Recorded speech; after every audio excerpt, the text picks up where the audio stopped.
Hey, what's up guys? This is Anthony from Anthony's Customs, and for this review we're going to be looking at the DC Universe Classics Blue Beetle, the third version of the character. One of my favorite DC Universe Classics figure, bar none. It's just such a good figure. I'm not even a big fan of Blue Beetle, to be honest. I actually don't really care for him all that much, but this figure is just phenomenal in my opinion. As far as accessories go, he comes with the little blade thing that his hand can transform into.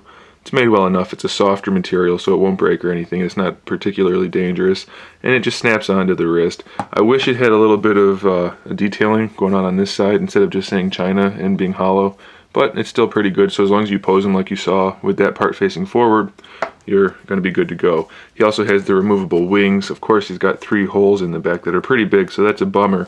But the wings themselves are pretty nice. They're translucent blue.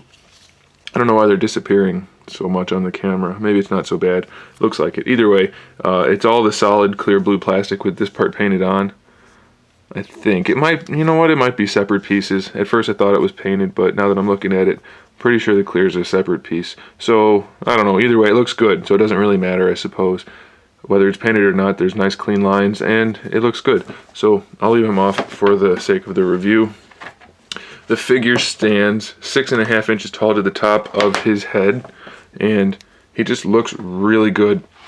I'm pretty sure, I'm not 100% sure, but I'm pretty sure every part of him is an original piece made for this figure. I haven't gone through every single figure to check, but nothing comes to mind when I look at any of these parts. So that's a pretty good thing, especially when everybody complains that Mattel reuses too much. So, okay, so as far as the sculpt goes, like I said, it's all new. He's got the little lines like detailing throughout the entire figure. The chest is all sculpted.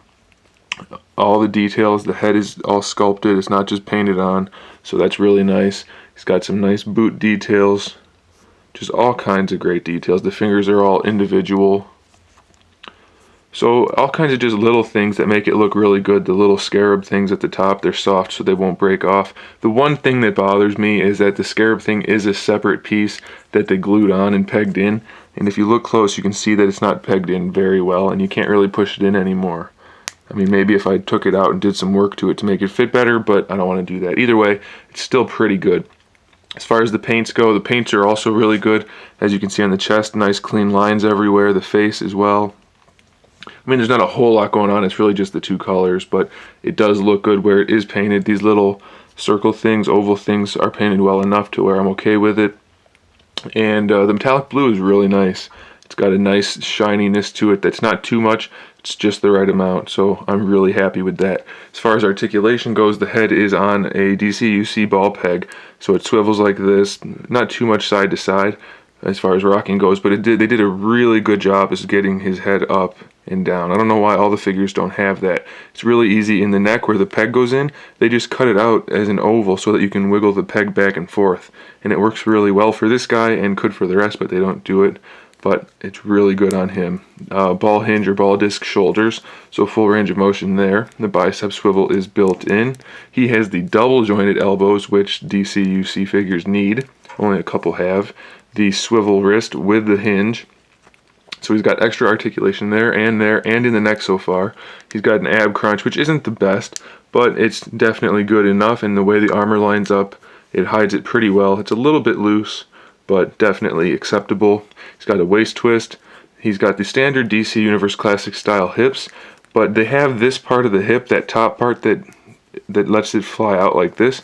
It's recessed. It's higher up into the groin piece, so it looks way more natural.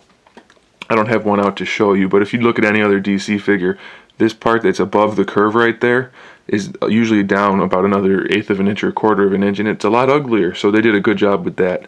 He's got a thigh swivel built in, which is hidden in the armor detailing aside from the oval, so that's nice that it's hidden pretty well.